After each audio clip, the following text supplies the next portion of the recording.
Excited about starting up on Friday afternoon. I think we have a lot of pieces in place, and I know the guys are fired up about kind of building this team and building an identity for this team, and just the process that we'll start undertaking on Friday. A lot of new pieces, a lot of versatility in those pieces. I think there's an opportunity to go very big and physical, and there's an opportunity with our length on the perimeter to play 4 perimeter guys at times as well. So I think this team has some different options that will be fun to coach. Our guys have been tremendous. We've had the best summer that we've had and the best fall that we've had since I've been here, just in terms of the commitment level and the work ethic and the idea that our guys know that we have some new pieces that need to fit together well for us to be successful. Obviously, I think our home schedule speaks for itself, as if not the most difficult, but one of the most difficult that we've ever had here. And the overall schedule kind of matches that as well, with away games in the ACC Big Ten Challenge, and obviously going to Orlando. That's a great tournament. Starting out the season at home with Georgia is a great challenge as well. So I'm excited. I'm excited about our first recruiting class is juniors now in Marcus and Chris Bolden. Chris has had a tremendous summer and fall. And then Marcus, I think, is exactly what Georgia Tech, but really what college athletics is all about. He's a preseason academic All-American candidate, the Scholar Athlete of the Year candidate in the ACC, and his role is going to have to obviously expand. So I'll open it up for any questions as we move forward. You mentioned about all the new pieces. You have the 3 transfers, the 3 incoming freshmen, and you have 2 players who set out either all of last year or most of last year. Right. How difficult is that to piece them together, and how does that change from what you did last year?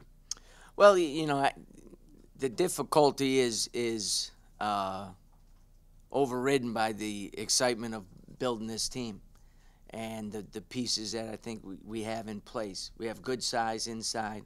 We have good length on the perimeter. And we have, guard play that I think, although young in some spots or new to the program in some spots, will give us the opportunity to, play a style of basketball on the offensive end where we're moving the ball, sharing the ball, and making plays for each other, which I think is so important for us to be successful. So, Robert Sampson was with us all last year. And then obviously the addition of DeMarco and Charles will give us, obviously very good size inside and strength. So that piece with the 2 freshmen, with Ben recovering and doing well in his recovery, and then AD really showing a lot to us, not only during the summer but in the fall workouts as well. Like I said, I like those pieces. The key is, for us to kind of come together and build that identity. Every team has a different identity. Every program has some core things that are important. Ours is always going to be, toughness and playing physical and defense and rebounding and offensively moving and sharing the ball. And in some of those areas we need to improve in. I imagine with the transfers of Mitchell and Cox and Sampson being eligible now, that'll allow you to have that physicality you're looking for. Well, that's, we definitely hope so. I mean, in particular with DeMarco and Charles, they're not only, they have great experience. They're new to us, but they have great experience. They've played in big games before, played in great arenas, and have played well. So they do bring a much greater physicalness to the game than what we've had over the last couple of years. And that should help us in rebounding. That should help us in points in the paint. That should help us in securing our defense, anchoring our defense around the basket. It'll be different than maybe Daniel Miller did, because he was more of a shot-blocking defender and rotating for blocks. we need to be more full body help with picking up charges and walling off things and different things like that, which, be honest with you, is tends to be more on the physical side. You have 2 new assistants this year, and can you kind of talk about kind of what their roles specifically are in what you're doing and kind of how they mesh into what's going on? Well, I think I think we did a great job in terms of completing the staff and bringing in high quality guys, high quality coaches, high quality men to mentor our guys, guys that can recruit. At this level, you got to have the total package. You can't just be a coach. You can't just be a recruiter. You got to be able to do everything. I think with the elevation of Chad to the associate head coach, he's done exactly that over the last 3 years. So obviously with Mamadou that we brought in the spring, a guy that has traveled the road that all these guys want to travel, that go to college, successful in college, earn your degree, and then have the opportunity to play at the next level. Plus, he's a tremendous, tremendous teacher. And I think sometimes that's undervalued in this day and age with the younger guys and the limited time at times that you have with guys. You got to be able to teach. You got to be able to teach on the fly, but it's got to be a very, you have to have a strong discipline in terms of what you want to get done, what's important, what you can live with as a coach. I think Mamadou does a great job of that.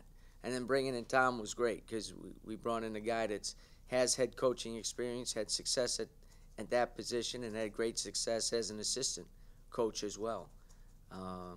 And those pieces together, I think we've hit the coaching aspect, the relationship and mentoring aspect, and the recruiting aspect.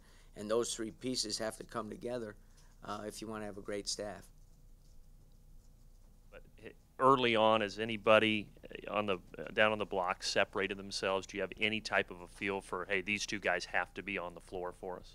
Well, I think because of the experience and being able to, even though never playing for us, knowing enough about them, watching them on film and so forth, just the experience that DeMarco and Charles have puts them in a good position, as does Robert Sampson being here, So things shake out differently, but, obviously heading in, those 3 guys have the experience, have played in the games. So, I like having that versatility in the lineup, sometimes to take advantage of what we do, or sometimes, to be honest with you have to respond to what's going on in the game as well. Coach, they always talk about the 3rd year, always give a coach 3 years to get his people in there. How big is this year for you and the leap you want to make with this program? Well, I think this is, when you look at where we're at now, everybody in our program has been brought in by us. They're all, and I've been through this process before, and this is where we kind of started kicking it in a little bit at the University of Dayton, where we won 97 games the next 4 years when we had all our players. And again, I've been very, cautious because, those guys that stuck around for us, I owe a lot to, and Daniel Miller and Cam and so forth, and then brought in Trey and Jason Morris, who unfortunately, due to injury, never was able to really get to where he wanted to or where we needed him to get to. But it's, everybody here now has come in understanding what we need to get done. They came in here to play for me and for our staff under what we wanted to build in terms of our culture at Georgia Tech, and I think that's always important.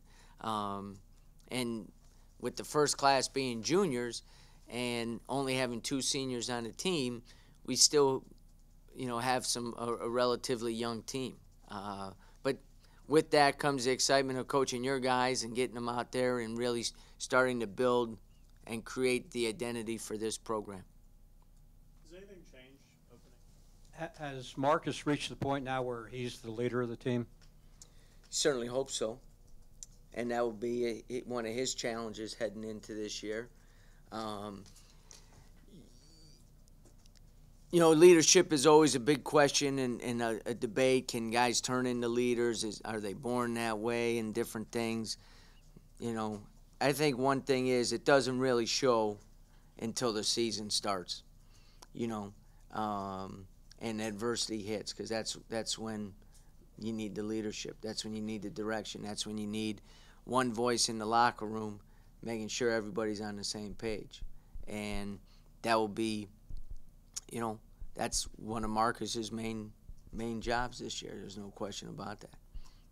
Having a team that's a lot of new faces and kind of, you know, there's not necessarily a star guy like that kind of stands out. Do you guys feel like the approach is going to be sort of the underdog kind of rallying point for it's a team thing versus maybe what a lot of other schools do in terms of having a few guys that you focus on, and that's sort of the core of the program? Well, I mean, I think Marcus is the, what's the stat, Moose? 7th leading in the ACC or something like that, total career points. So I'd put him in a pretty high category, you know. But I think our guys understand for us to be successful, we need to play great team basketball. You know, if you take a look in our league at the last 3 champions in our league, Virginia, Miami, Florida State, I think in those 3 teams there's maybe 3 draft picks total combined. So it's usually the best team that is the most successful. So I think our guys understand that. For us to do the things that we want to do, we have to have a total commitment to the team, total unselfishness on defense and on offense. You know, like I said, I think we got some pretty good pieces.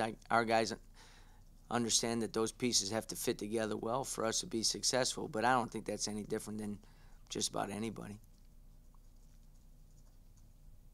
Do you have a goal in mind for, you know, something in particular or a set of goals that you want to see the team achieve that you're willing to share, I guess, today, going into this season? Not that I'm willing to share.